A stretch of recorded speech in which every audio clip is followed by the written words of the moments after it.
Hello दोस्तों, आपका स्वागत है हमारे चैनल एजुकेशनल क्रांति में। दोस्तों, इस वीडियो के माध्यम से हमें यहाँ पर आपकी मुख्य परीक्षा के लिए जो आपको फॉर्म भरना है उसको किस प्रकार से आपको भरना है, काफ़ी सारे कमेंट आ रहे थे, काफ़ी सारे कन्फ्यूजन आ रहे थे, उन सभी को दोस्तों यहाँ पर क्लियर करना चाहेंगे। इस वीडियो के माध्यम से दोस्तों आपको पूरा देखिए, आपको यहाँ पर एक एक डिटेल यहाँ पर बता देंगे। काफ़ी सारे कैंडिडेट को अलग अलग प्रॉब्लम है, तो दोस्तों यहाँ पर इस वीडियो के माध्यम से आपको बताएंगे कि ये फॉर्म किस प्रकार से भरना है। सबसे पहली बात दोस्तों, यदि आप यहाँ पर जो है अलग अलग पोस्टों के लिए आप यहाँ पर सेलेक्ट हुए हैं, आप यहाँ पर AG3 स्टेनोग्राफर और अलग अलग पोस्ट के लिए यहाँ पर सेलेक्ट हुए हैं, जिसमें कि दोस्तों आप यहाँ पर जो है ग्रुप ए, ग्रुप बी और ग्रुप यहाँ पर सी, 3 फॉर्म यहाँ पर आपके दिखाई दे रहे हैं। और तीनों फॉर्मों को यदि आपको भरना है, यदि आप इंग्लिश नोइंग में भी यहाँ पर क्वालिफाई हुए हैं या असिस्टेंट ग्रेड 3 में क्वालिफाई हुए हैं, साथ साथ स्टेनोग्राफर में क्वालिफाई हुए हैं, तो आपको यहाँ पर ए और बी फॉर्म भरना होगा। और यदि आप यहाँ पर जो है स्टेनोग्राफर में है तो ए फॉर्म को यहाँ पर भरना होगा। इस प्रकार से आपके 3 फॉर्म हैं। और यदि जो कैंडिडेट यहाँ पर स्टेनो में है सिर्फ वो स्टेनो वाला ए वाला भरे, जो AG3 में है वो सिर्फ बी वाला भरे, जो इंग्लिश नोइंग वाला है वो यहाँ पर सी वाला भरे। यहाँ पर आपको यहाँ पर सारी चीज़ें क्लियर हो गई होगी। तो उस कैंडिडेट के यहाँ पर 2 फॉर्म जरूर जाएंगे जो असिस्टेंट ग्रेड 3 और यहाँ पर जो है स्टेनो दोनों में यहाँ पर सेलेक्ट हुआ है। अब यहाँ पर अगली बात करते हैं। तो यहाँ पर ग्रुप ए के फॉर्म्स को उदाहरण लेकर यहाँ पर समझते हैं। सबसे पहले दोस्तों यहाँ पर आपकी पासपोर्ट साइज फोटो लगा दीजिएगा। फोटो को यहाँ पर जो है वो ही लगाने का प्रयास कीजिए जो आपकी यहाँ पर फॉर्म में आपने लगाई हो। बाकी इसके साथ डॉक्यूमेंट के साथ भी 2 पासपोर्ट साइज फोटो आपको यहाँ पर रखनी होगी। जो है आगे बढ़ते हैं। आगे आपका आवेदन क्रमांक है, आवेदन क्रमांक को यहाँ पर क्लियरली यहाँ पर भर दीजिए अच्छे से देखकर। बाकी दोस्तों इसके बाद आपको यहाँ पर वरीयता देनी है। यहाँ पर दोस्तों मेरिट के अनुसार एक से अधिक ग्रुप में आप यहाँ पर सफल हुए होंगे। ग्रुप ए वाले तो ग्रुप ए वाले ही क्यों होंगे, क्योंकि दोस्तों इनके पास स्टेनोग्राफर में होगा तो होता है, इसी कारण से ये कैंडिडेट अधिक सेलेक्ट हुए हैं। तो इसमें आपको यहाँ पर वरीयता देनी होगी कि आप यदि फाइनली यहाँ पर सेलेक्ट होते हैं तो आपको यहाँ पर कौन सी पोस्ट के लिए आपको यहाँ पर पहले यहाँ पर प्रेफर करना होगा, पहले आपके यहाँ पर कट ऑफ बनाई जाए। तो उस हिसाब से यहाँ पर जो है आपको अपना प्राथमिकता देनी होगी। जैसे मान लीजिए आप यहाँ पर स्टेनोग्राफर को दे रहे हैं तो यहाँ पर आपको प्रथम या 1 लिखना होगा, या प्रथम लिख दीजिएगा। इसके बाद यहाँ पर असिस्टेंट ग्रेड 3 देना चाहते हैं तो यहाँ पर द्वितीय लिखिएगा। इस प्रकार से आपको प्राथमिकताएं देनी है। लेकिन दोस्तों यदि आप इंग्लिश नोइंग में यहाँ पर नहीं आते तो उसको यहाँ पर नहीं डालिएगा। इसके बाद दोस्तों यहाँ पर आप जिस प्रकार से आप भर दीजिए, इसमें दोस्तों होता यह है कि सबसे पहले जैसे मान लीजिए आपकी स्टेनोग्राफर की लिस्ट यहाँ पर क्लियर होती है, उसमें आप यहाँ पर ज्वाइनिंग ले लेते हैं तो आपके यहाँ पर असिस्टेंट ग्रेड 3 की यहाँ पर जो है पोस्ट यहाँ पर रिक्त कर दी जाती है। चलिए आगे देखें। आगे दोस्तों यहाँ पर जो है ग्रुप ए में पदों को यहाँ पर वरीयता, यहाँ पर वरीयता देने के लिए कहा गया है। ग्रुप ए के आपके स्टेनोग्राफर के भी 2, 3 और यहाँ पर कोर्ट मैनेजमेंट अलग अलग पोस्ट है। इनके ग्रेड पे देख लीजिएगा, ग्रेड पे जिसका ज़्यादा है उसको यहाँ पर प्राथमिकता के तौर पर रख दीजिएगा। इसके बाद यहाँ पर आगे बढ़ते हैं। आगे दोस्तों देखें तो यहाँ पर कहा गया है कि अभ्यर्थी को वरीयता के आधार पर सावधानीपूर्वक, अर्थात यहाँ पर आपकी वरीयता देने के में यहाँ पर जो है सावधानी बरतें, जो ग्रेड पर ज़्यादा हो उसको ही ऊपर रखें। इसके बाद आगे देखें, या पोस्ट पता कर लें यहाँ पर जो है किस पोस्ट पे यहाँ पर जो है वर्कलोड कम होता है, उस प्रकार से यहाँ पर जानकारियाँ ले लें। इसके बाद यहाँ पर, और आप हमसे कहेंगे तो हम यहाँ पर जानकारी लेकर जरूर दे देंगे। यहाँ पर आपको अब आवेदक का नाम देना है, हिंदी में आप नाम दे दीजिएगा। यहाँ पर पेन का इस्तेमाल आप यहाँ पर जो है नीला या काला कर सकते हैं। यहाँ पर दोस्तों आगे बढ़ें, लिंग यहाँ पर आपका यहाँ पर पुरुष या फीमेल, मेल या फीमेल दे सकते हैं। इसके बाद पता या पति का नाम यहाँ पर देना है। इसके बाद यहाँ पर जन्म तिथि, आपकी आयु की गणना करना है। इसके बाद यहाँ पर देख सकते हैं आयु की गणना आपकी 1/1/21 तक यहाँ पर कितनी हो रही थी, ये आपकी आई थिंक यहाँ पर फॉर्म में मिल जाएगी, आप यहाँ पर देख सकते हैं, या आप निकाल लीजिएगा, वो आसानी से यहाँ पर आपकी निकल जाएगी। इसके बाद आपको यहाँ पर कैटेगरी आपकी श्रेणी लिखनी है। तो यहाँ पर जो है आपको कैटेगरी आपकी लिख देनी है। मान लीजिए आप यूआर से हैं तो यूआर यहाँ पर लिखिएगा। इसके बाद क्या आप यहाँ पर जो है विकलांग हैं तो यहाँ पर जो है हाँ या नहीं, यहाँ पर दोस्तों आपको यहाँ पर लिखना होगा हाँ या नहीं। इसके बाद देखें तो आप यहाँ पर विकलांगता में आपकी जो भी कैटेगरी आती है उन कैटेगरी पर आपको क्लिक करना होगा, टिक करना होगा। इसके बाद मूल निवासी हैं तो मूल निवासी तो बिल्कुल होना ही चाहिए, और तो हाँ ही आपका यहाँ पर आएगा। इसके बाद यहाँ पर क्या विवाहित हैं तो आप यहाँ पर जो है हाँ या नहीं कर सकते हैं। यदि विवाहित हैं तो हाँ कीजिएगा। और दोस्तों यदि विवाहित हैं तो आप यदि प्रमाण पत्र आपने बनवा लिया है, आपका मैरिज सर्टिफिकेट, तो उसको जरूर लगा दीजिएगा। और यदि जो कैंडिडेट यहाँ पर जो है आपके प्री के समय यहाँ पर जो है विवाहित नहीं था, या फॉर्म भरने के समय विवाहित नहीं था लेकिन अभी विवाहित है, वो भी दोस्तों यहाँ पर जानकारी जरूर हाँ के रूप में दे और अपना प्रमाण पत्र लगा दे। प्रमाण पत्र नहीं बना है तो भी हाँ तो जरूर यहाँ पर आपको जानकारी देनी होगी, या एफिडेविट के तौर पर आप कुछ लिखवा कर यहाँ पर दे सकते हैं, क्योंकि यहाँ पर जो है ये जानकारी आपकी फाइनल में भी यहाँ पर टेस्ट होगी। यहाँ पर मेंस के समय भी आपकी ये सारी चीज़ें चेक करी जाती हैं। इसके बाद आगे देखें दोस्तों, आपकी यदि कोई संतान हो चुकी है तो उसकी जानकारी भी यहाँ पर मेंशन करनी पड़ेगी। देखें आगे देखें दोस्तों, क्या आप शासकीय कर्मचारी हैं तो दोस्तों शासकीय कर्मचारी का जो पोर्शन होता है, जो ये ऑप्शन होता है, ये आपका मेन परीक्षा के लिए भी होता है जब आपने फॉर्म फिल किया होगा। तो यदि उस समय आप यहाँ पर शासकीय में थे तो आपने हाँ किया ही होगा, तो आप उस जानकारी को दे दें। यदि अब हो गए हैं आपने यहाँ पर फॉर्म के समय आप शासकीय कर्मचारी नहीं थे लेकिन आप किसी नौकरी में आप लग चुके हैं, तो उसकी जानकारी भी यहाँ पर आपको देना ही होगा, क्योंकि यदि आप यहाँ से छुपाते हैं तो आपको यहाँ पर मेंस के बाद जो डॉक्यूमेंट वेरिफिकेशन होगा उसमें आप बाहर हो जाएंगे। इस बात का जरूर ध्यान रखें। देन दोस्तों यहाँ पर जो है अगली बात करें तो अगली यहाँ पर देख लें, यहाँ पर आपको कार्यालय का नाम, पता, नाम सब देना होगा जहाँ पे आप यहाँ पर शासकीय कर्मचारी के रूप में काम कर रहे हैं। अवधि आपको लिखनी होगी जो आज तक अभी तक आपने जिस, मान लीजिए ज्वाइनिंग आपने ली है 2020 में, तो 2020 से यहाँ पर जो है आज तक आपका कितना समय हो चुका है, इसमें कितने वर्ष हो चुके हैं, कितनी दिनांक से कितनी दिनांक तक आपने काम किया है, वो आपको यहाँ पर मेंशन करना होगा। जैसे मान लीजिए 20 से यहाँ पर आप 2022 यहाँ पर 23 चल रहा है, तो आपका यहाँ पर ये 3 साल का समय यहाँ पर हो जाता है, तो यहाँ पर 3 वर्ष यहाँ पर लिखना होगा। इसके बाद देखें यहाँ पर स्थायी पता, आपको परमानेंट एड्रेस यहाँ पर डालना है, अच्छे तरीके से डालिएगा। जिला आपका दे दीजिएगा पिन कोड आपका यहाँ पर दे दीजिएगा। पत्राचार का पता यहाँ पर जो है डाल दीजिएगा। इसमें दोस्तों यहाँ पर मोबाइल नंबर भी अच्छे तरीके से यहाँ पर मेंशन कीजिएगा। ईमेल आईडी आपको देनी होगी जो कि आप यहाँ पर आसानी से दे सकते हैं। इसके बाद दोस्तों यहाँ पर देखें हाई स्कूल की दोस्तों यहाँ पर जो है आप जानकारी तो जरूर डाल दीजिएगा, बोर्ड वर्ष और यहाँ पर प्राप्तांक यहाँ पर आप देख सकते हैं, प्रथम या सेकंड या थर्ड जो भी आते हैं वो आप डाल सकते हैं। लेकिन दोस्तों हाई स्कूल के यहाँ पर जो है आप मार्कशीट लगाइएगा, मार्कशीट लगा दीजिएगा। और दोस्तों यदि आपके पास प्रमाण पत्र है जो मार्कशीट के साथ आता है वो भी यदि है तो लगा सकते हैं, और नहीं है तो भी यहाँ पर जो है कोई दिक्कत नहीं है। इसी प्रकार से हायर सेकेंडरी 12वीं में भी कोई दिक्कत नहीं है। ग्रेजुएशन में भी दोस्तों आप यहाँ पर जो है लास्ट सेमेस्टर की यहाँ पर मार्कशीट को यहाँ पर जो है लगा सकते हैं। इसमें कोई दिक्कत नहीं है कि आपको यहाँ पर डिग्री ही होना चाहिए, ऐसी कोई जरूरी यहाँ पर नहीं है। आपके पास यहाँ पर हाई स्कूल की मार्कशीट है तो आप यहाँ पर मेंशन कर सकते हैं।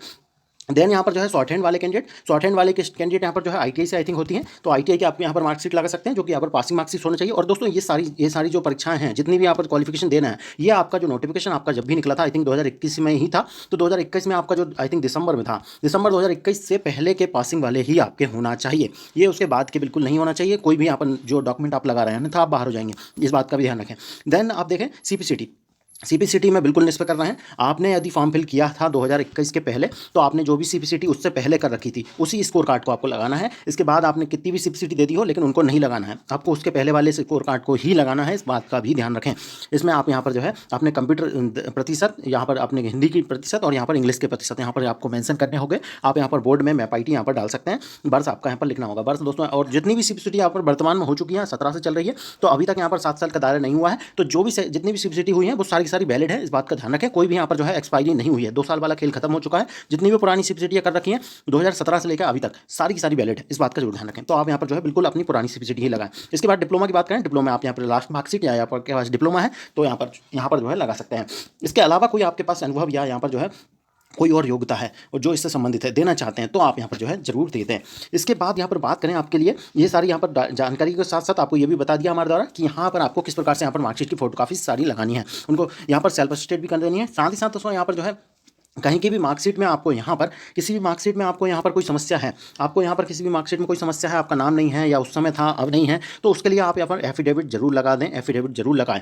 ये बिना एफिडेविट के यहाँ पर जो है फॉर्म ना भरें, उस एफिडेविट में वो जानकारी मेंशन कर दें कि सर नोटिफिकेशन के समय यहाँ पर ये ऐसा था, अब हमने ये जो है इस प्रकार से करा लिया है। क्योंकि उस समय आपका यदि यहाँ पर जो है आवेदन के समय यदि जैसे जाति है तो ये आपका जाति प्रमाण पत्र उस समय स्कैन हुआ होगा, अब आपने यहाँ पर डिजिटल करा लिया है तो ये चेंज हो चुका है, तो इसकी जानकारी यहाँ पर आपको देनी होगी एक प्रपत्र के माध्यम से कि उस समय ये था अब ये हो चुका है, ये चेंज करा लिया गया है, या किसी नाम को चेंज कराया है, सरनेम को चेंज कराया है, तो वो सारी जानकारी इसमें जरूर दे दीजिएगा एक एफिडेविट के द्वारा। किसी भी डॉक्यूमेंट में यदि हुआ है तो सबके साथ एक एफिडेविट जरूर लगाइएगा, तो ही आपके यहाँ पर ये जानकारी क्लियर होने वाली है। बाकी कुछ कैंडिडेट यहाँ पर कमेंट आ रहा था कि आवेदन में ही गलती कर रखी है, डेट ऑफ बर्थ में या कुछ एड्रेस में या यहाँ पर कुछ और में, तो वो उसका कोई हल नहीं है, आपको यहाँ पर बाहर कर दिया जाएगा पहले ही, क्योंकि निश्चित रूप से यहाँ पर पहले ही क्लियर कर दिया जाता है कि आवेदन आप यहाँ पर ध्यान से करें। उनका आवेदन जो होता है वो एडिट भी नहीं होता है, उसमें संशोधन का भी यहाँ पर जो है मौका नहीं मिलता है मध्य प्रदेश हाईकोर्ट का। तो ऐसे में आपको जो है इस आवेदन को दोस्तों अच्छे से भरना चाहिए था, और यहाँ अगर गलती आपने कर रखी है तो आपके पास बहुत कम मौके हैं। अब आप एफिडेविट लगा के यहाँ पर चेक देख लीजिए, अगर हाईकोर्ट यहाँ पर मान जाए तो, बाकी यहाँ पर मानते नहीं हैं।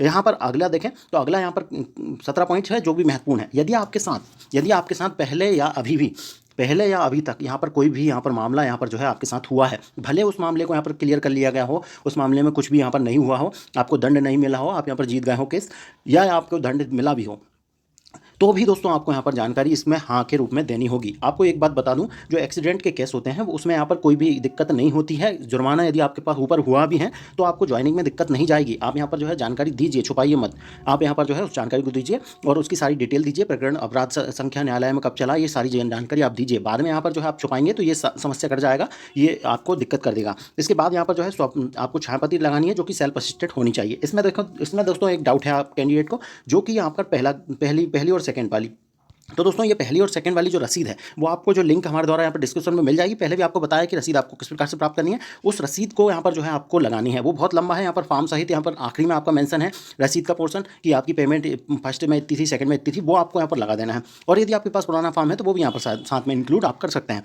दोनों चीज़ें आप इंक्लूड कर सकते हैं, वही आपकी रसीद है, कोई अलग से कोई भी आपकी यहाँ पर रसीद नहीं निकलने वाली है। इस बात का ध्यान रखें, इसमें आप डाउटफुल ना रहे। इसके बाद दोस्तों यहाँ पर आपकी मार्कशीट जो है आपकी लगानी है 10th 12th और यहाँ पर जो है लास्ट ईयर की जो जिसमें कि आपका कंप्लीट हो ग्रेजुएशन में, वो यहाँ पर लगानी है। इसमें भी आपको क्लियर कर दूँ, यदि आपकी यहाँ पर जो है 10th 12th आपकी यहाँ पर मध्य प्रदेश गवर्नमेंट से द्वारा यहाँ पर नहीं हुई है, आप किसी बाहर राज्य से हुए हैं, तो आपको यहाँ पर बाहर कर दिया जाएगा। और ग्रेजुएशन यदि आपने यहाँ पर जो है यूजीसी से मान्यता प्राप्त संस्था से यहाँ पर ग्रेजुएशन नहीं किया है तो भी आप यहाँ पर बाहर हो जाएंगे। आपकी यूनिवर्सिटी जो है वैलिड होना चाहिए। इसके बाद यहाँ पर बात करें अगले कास्ट सर्टिफिकेट यहाँ पर ज़्यादातर डिजिटल ही आप यूज़ करें, भले उनमें आपने पहले दूसरा लगा दिया हो और आप यहाँ पर एफिडेविट लगाने की प्रस्तुति कर रहे हैं, लेकिन डिजिटल ही लगाएं क्योंकि डिजिटल की यहाँ पर ज़्यादा वो है। इसके अलावा मूल निवासी भी आप डिजिटल ही लगाएं। इसके बाद यहाँ पर अनापत्ति प्रमाण पत्र, किसी विभाग में आप काम कर रहे हैं तो आपको अनापत्ति प्रमाण पत्र जरूर देना होगा, एनओसी जो लगती है इसको भी आपको जरूर देना होगा यदि आप शासकीय कर्मचारी हैं। इसके अलावा शैक्षणिक योग्यता के लिए अन्य यहाँ पर अन्य प्रमाण पत्र में यहाँ पर आ जाता है जिस प्रकार से आपका कंप्यूटर डिप्लोमा के लिए भी बता दें, मध्य प्रदेश से मान्यता प्राप्त संस्था से ही आपका ये कंप्यूटर डिप्लोमा होना चाहिए। आपकी यूनिवर्सिटी जो है मध्य प्रदेश से मान्यता प्राप्त होनी चाहिए, अन्यथा इसमें आप यहाँ पर अपात्र कर दिए जाएंगे। ये सारा सैंक्शन हो जाता है। इसके अन्य प्रमाण पत्र में जिस प्रकार से पीडब्ल्यू वाले कैंडिडेट हैं उनके लिए या कोई मेरिट वाला है तो उसके लिए यहाँ पर जो है मेरिट सर्टिफिकेट भी यहाँ पर लगाना होगा। इस प्रकार से यहाँ पर पूरी प्रक्रिया है। इसके अलावा भी कोई आपको डाउट है तो वो हमें कमेंट कीजिएगा। देखिए आगे देखते हैं दोस्तों। आगे यहाँ पर कहा गया कि ये सारे डॉक्यूमेंट को आपको संलग्न करना और दोस्तों पेज नंबर यहाँ पर आवश्यक रूप से आपको लिखना होगा। जिस प्रकार से देखिए आप यहाँ पर जो है ऑनलाइन फॉर्म की रसीद लगाएंगे तो ये कितने पेज नंबर से कितने पेज नंबर तक है, आपका प्रमाण पत्र कौन से पेज नंबर पर है, इस प्रकार से आप यहाँ पर उन्हें पेज नंबर वाइज इसी सीरीज में यहाँ पर जो है जमा दीजिएगा।